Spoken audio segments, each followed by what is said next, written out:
नमस्कार, welcome to thermodynamics class. आज thermodynamics में हम ऊष्मागतिकीय ताप पैमाने का अध्ययन करेंगे, मतलब थर्मोडायनेमिक स्केल ऑफ टेम्परेचर। देखिए, जब भी किसी सरफेस का या किसी वस्तु का तापमान जब आप नापते हैं तो तापमापी का उपयोग करते हैं, मतलब थर्मामीटर का यूज़ करते हैं।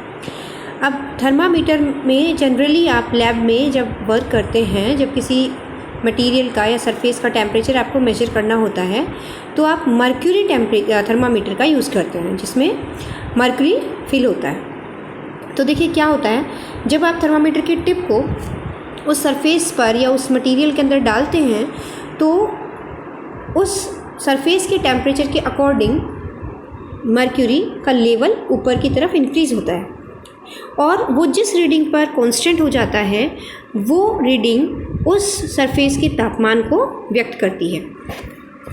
तो इसका मतलब, अगर देखिए सपोज़ कीजिए कि अगर उस सरफेस का टेम्परेचर आपको मर्क्यूरी थर्मामीटर में 50 डिग्री सेंटीग्रेड प्राप्त हो रहा है। अब सपोज़ कीजिए आपने मर्क्यूरी की जगह कोई दूसरा मटेरियल लिया जिसका एक्सपांशन कोफिशिएंट मर्क्यूरी के कंपैरिजन में ज़्यादा है, तो क्या होगा? तो देखिए, जैसे ही आप उस थर्मामीटर की टिप को सरफेस पे टच करेंगे तो क्योंकि वो एक्सपैंड ज़्यादा होगा मर्क्यूरी के कंपैरिजन में, तो हो सकता है कि उसकी रीडिंग 50 से ऊपर कहीं 65 या 70 तक इंक्रीज़ हो। तो मान लीजिए उसकी रीडिंग 70 डिग्री आती है आपके पास, तो क्या आप इससे निष्कर्ष निकालेंगे कि क्या उस सरफेस का टेम्परेचर जब आपने दूसरा मटेरियल यूज़ किया तो क्या बढ़ गया अचानक से? ऐसा नहीं है। सरफेस का टेम्परेचर तो सेम ही है, लेकिन आपने जो मटेरियल यूज़ किया उसकी प्रॉपर्टी मर्क्यूरी की प्रॉपर्टी से डिफरेंट है। तो यहाँ पर जो तापमान है वो डिपेंड कर रहा है किस पे? जो रीडिंग आई हमारी वो किस पे डिपेंड कर रही है? यूज़ किए गए, प्रयुक्त किए गए मटेरियल पे डिपेंड कर रही है, मटेरियल की प्रॉपर्टी पर डिपेंड कर रही है। तो हमें एक ऐसा आइडियल थर्मामीटर चाहिए जिसकी रीडिंग थर्मामीटर में प्रयुक्त किए गए पदार्थ की प्रॉपर्टीज़ पर डिपेंड ना करे। तो इसके लिए हम बहुत बढ़िया है कि ऊष्मागतिकी में जो हमने अध्ययन किया है Carnot cycle, reversible Carnot cycle, अगर हम इसके कंसेप्ट को यूज़ करते हैं तो देखिए, जैसा कि आपने पढ़ा है कि रिवर्सिबल कार्नो साइकिल की एफिशिएंसी केवल टेम्परेचर लिमिट्स पर ही डिपेंड करती है। इसका मतलब एफिशिएंसी जो होती है वो केवल सोर्स टेम्परेचर पर और सिंक टेम्परेचर पर ही डिपेंड करती है, क्योंकि नीटा इक्वल्स टू होता है 1 minus Q2/Q1 that is equivalent to 1 minus T2/T1। और यहाँ पर कहीं भी मटेरियल की प्रॉपर्टी का ऐसा कोई कोफिशिएंट या ऐसा कोई डिपेंडेंट वेरिएबल नहीं आया है जो कि मटेरियल की प्रॉपर्टी पर डिपेंड करता हो। तो इसका मतलब अगर हम इसमें ऐसा एक मटेरियल या रिवर्सिबल कार्नो इंजन का यूज़ करें किसी टेम्परेचर को मेजर करने में, तो वो जो प्रॉपर्टी आएगी वो केवल इनिशियल और फाइनल टेम्परेचर्स पर डिपेंड करेगी। तो यहाँ पर देखते हैं हम कि किस तरह से हम इसको यूज़ कर सकते हैं, इसका मैथमेटिकल फॉर्मुलेशन कैसा है देखते हैं। तो देखिए, फिगर नंबर फर्स्ट में आपको दिखाई दे रहा है कि एक इवन इंजन है। Figure number first, even engine T1 kelvin के सोर्स से, जो कि T1 केल्विन पर है, उससे Q1 हीट लेता है, W1 मैकेनिकल वर्क करता है और Q2 हीट को T2 केल्विन पर जो सिंक है उसको ऊष्मा उत्सर्जित कर देता है। Q2 हीट उसको दे देता है सिंक को। अब नेक्स्ट, इससे हमने इसके सीरीज़ में एक E2 इंजन भी अटैच कर दिया। तो E2 इंजन T2 केल्विन पर जो सिंक है उससे, यहाँ पर जो T2 केल्विन पर जो सिंक थी किसके लिए? E1 के लिए, वो E2 इंजन के लिए एज ए सोर्स वर्क कर रही है। क्या कर रही है? ये ध्यान रखने की बात है कि यहाँ पर जो T2 केल्विन पर जो सिंक थी E1 के लिए, वो यहाँ पे E2 के लिए सिंक ना होकर क्या है? सोर्स है, क्योंकि ये इससे हीट ले रहा है। तो ये E2 इंजन T2 से Q2 हीट लेता है, W2 वर्क करता है और T3 केल्विन पर जो सिंक है इसकी, उसको Q3 ऊष्मा दे देता है, सर्जित कर देता है। तो यहाँ पर देखिए, जैसा कि डायग्राम से दिख रहा है कि इवन जो इंजन है वो T1 केल्विन से ऊष्मा लेता है, T2 को देता है, तो इसका मतलब T1 ग्रेटर देन है T2 से, और E2 इंजन T2 से ऊष्मा ले रहा है और T3 पर दे रहा है, इसका मतलब T2 ग्रेटर देन है T3 से। तो मिनिमल टेम्परेचर T3 है और मैक्सिमम टेम्परेचर T1 है। यहाँ पर जो T2 का रोल है वो देखिए, T2 का रोल हमारा यहाँ ख़त्म हो जाता है एक तरीके से, आप ध्यान से देखिए, क्योंकि एक इंजन E1 इंजन इसको ऊष्मा दे रहा है Q2, और ये उतनी ही ऊष्मा Q2 ऊष्मा E2 को ट्रांसफ़र कर रहा है। इसका मतलब यहाँ पर T2 के पास तो जितनी ऊष्मा आई थी उतनी चली गई, तो एक तरीके से इसका रोल क्या हो गया, नील हो गया, इसका रोल नील है।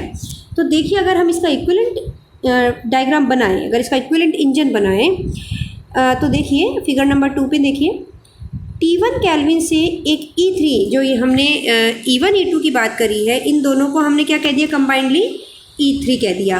और यहाँ पर ये जो W1 और W2 वर्क है, इनको कंबाइंडली हमने W3 कह दिया। तो हमने माना कि E3 इंजन T1 से Q1 ऊष्मा लेता है, W3 वर्क करता है और Q3 ऊष्मा T3 केल्विन की सिंक को ट्रांसफ़र कर देता है। तो ये इसका इक्विवेलेंट इंजन है, जो कि इसके सीरीज़ में जुड़े हुए, फिगर फर्स्ट के सीरीज़ में जो दो इंजन जुड़े हुए हैं E1 और E2, इनके इक्विवेलेंट इंजन को शो कर रहा है। तो देखिए फिगर फर्स्ट के लिए हम एफिशिएंसीज लिखते हैं E1 और E2 की। E1 इंजन के लिए पहले η1 equals to 1 minus Q2 over Q1। That means हम जानते हैं कि रिवर्सिबल कार्नोट इंजन की एफिशिएंसी टेम्परेचर लिमिट्स का फंक्शन होती है, इसका मतलब सोर्स और सिंक के टेम्परेचर्स का फंक्शन होती है। तो η1 इक्वल्स टू हो जाएगा function F1 T1 T2, capital T1 capital T2। इसी तरह से η2 इंजन E2 के लिए 1 माइनस Q3 ओवर Q2, मतलब सिंक का टेम्परेचर अपॉन सोर्स का टेम्परेचर। तो इसके लिए सिंक T3 पर है, Q3 ऊष्मा दी, सॉरी टेम्परेचर नहीं, ऊष्मा, सिंक को दी गई ऊष्मा अपॉन स्रोत से ली गई ऊष्मा। तो सिंक को कितनी दी, Q3, और सोर्स से कितनी दी, Q2, क्योंकि इसके लिए जो T2 केल्विन है वो सोर्स का काम कर रहा है। So η2 equivalent to F2 function of T2 and T3। Okay, now E3 के लिए, इंजन E3 के लिए η3 equivalent to 1 minus Q3 upon Q1 होगी। That mean η3 equals to F3 T1 T3। ठीक है, अब लेते हैं इक्वेशन फर्स्ट से, since 1 minus Q2 over Q1 equals to F1 T1 upon T1 in T2, function है T1 और T2 का। इसको हमने लिख लिया, हमने यहाँ से Q1 ओवर Q2 की वैल्यू निकाल ली, that is equal to 1 upon 1 minus F1 T1 T2। तो यहाँ से हम देख सकते हैं ये जो वैल्यू आई है लेफ्ट हैंड साइड, यहाँ पर ऊपर जो नॉमिनेटर है 1 दैट इज़ कांस्टेंट, डिनोमिनेटर में भी 1 कांस्टेंट है, then minus function of T1 T2। तो अगर हम इसको पूरी क्वांटिटी को सॉल्व करेंगे तो ये एक फंक्शन किसका रहेगा, T1 T2 का, क्योंकि T1 T2 के अलावा यहाँ कोई वेरिएबल नहीं है, इसलिए Q1 अपॉन Q2 इसको हमने एक दूसरा फंक्शन मान लिया, capital F1, that is also a function of T1 and T2। तो Q1 ओवर Q2 की वैल्यू हमने निकाली। इसी तरह इक्वेशन 2 और 3 को अगर हम सॉल्व करते हैं तो 2 से वैल्यू निकलेगी Q2 अपॉन Q3 की, Q2 अपॉन Q3 की वैल्यू निकली तो capital F function of T2 and T3, and by equation third Q1 upon Q3 is a function of T1 and T3। अब देखिए, सिंस Q1 अपॉन Q2, इसको हम लिख सकते हैं Q1 upon Q3 into Q3 upon Q2। इसको हमने लिख दिया Q1 upon Q3 divided by Q2 upon Q3। Okay, यहाँ पर हमारे पास तीनों फंक्शंस की वैल्यू हैं, हमने यहाँ पे पुट कर दी। यहाँ से F3 T1 T3 equals to हो गया F1 T1 T2 multiply by F2 T2 T3। अब देखिए, अब ध्यान देने वाली बात है, since left hand side is a function of T1 and T3, यहाँ से हम देख सकते हैं जो लेफ्ट हैंड साइड है वो केवल T1 और T3 का फंक्शन है। इसी तरह राइट हैंड साइड में फंक्शंस आ रहे हैं T1 T2 और T3, 3 फंक्शन आ रहे हैं, लेकिन सिंस दोनों साइड्स इक्विवेलेंट होनी चाहिए, इसलिए हम क्या करेंगे, हमें यहाँ से सपोज कर सकते हैं कि T2 जो है, T2 की जो डिपेंडेंसी है वो ख़त्म होनी चाहिए। मतलब कि फंक्शंस की जो T2 पे डिपेंडेंसी है वो इस तरह से होनी चाहिए कि लेफ्ट हैंड साइड में जो फंक्शंस है वो इक्वल हो जाए राइट हैंड साइड फंक्शंस के। तो देखिए हम इसे इस तरह से लिख देते हैं, F3T1T3 को हम इस तरह से लिख देते हैं कि फाई T1 एक फंक्शन मान लिया, phi T1 upon phi T3। देखिए यहाँ से मान लिया मैंने कि ये जो क्वांटिटी है इसको मैंने लिख दिया phi T1 upon phi T3 लिख सकते हैं, क्योंकि ये भी फंक्शन है T1 T3 का और F3 भी, तो मैंने इसको एक अनदर फंक्शंस की फॉर्म में लिख दिया। इसी तरह से F1, इसी तरह से F1 T1 T2 इसको मैं क्या लिख दूंगी, ये phi T1 upon phi T2। इसी तरह से F2 T2 T3 इसको मैं लिख दूंगी phi T2 upon phi T3। तो यहाँ से हम ये देख सकते हैं कि फाई T2 से, देखिए फाई T2 से फाई T2 कैंसिल आउट हो सकता है।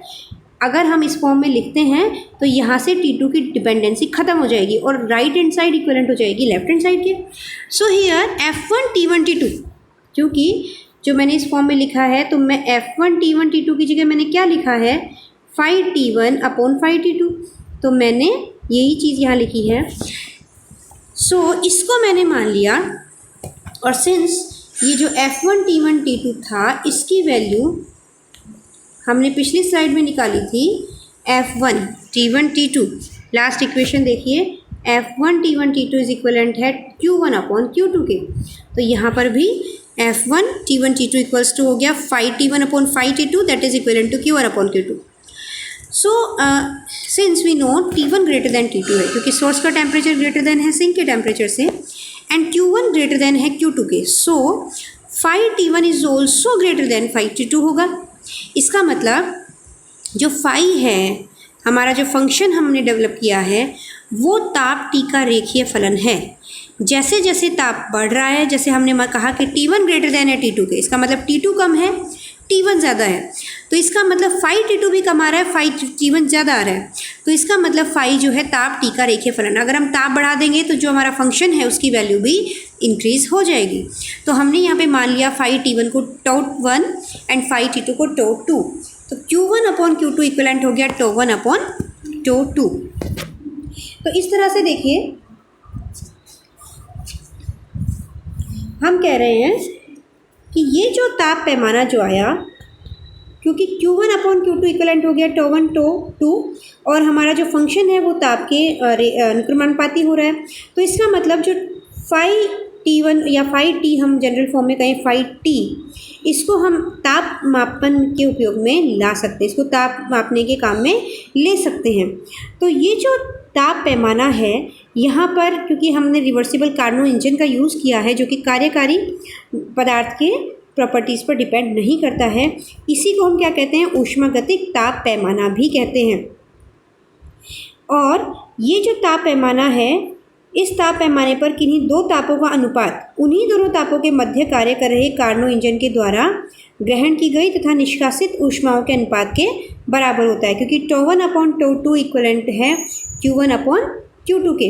तो इसकी जो नीटा होगी एफिशिएंसी वो इक्वलेंट होगी 1 माइनस Q2 अपॉन Q1 के। तो यहाँ पर Q1 अपॉन Q2 इक्वलेंट हो गया τ2 अपॉन τ1।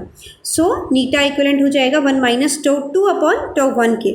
तो यहाँ पर कार्यकारी पदार्थ के गुणों का कहीं यूज़ नहीं हो रहा है, इसका मतलब जो ताप पैमाना है वो वर्किंग सब्सटेंस की प्रॉपर्टीज़ से बिल्कुल इंडिपेंडेंट है।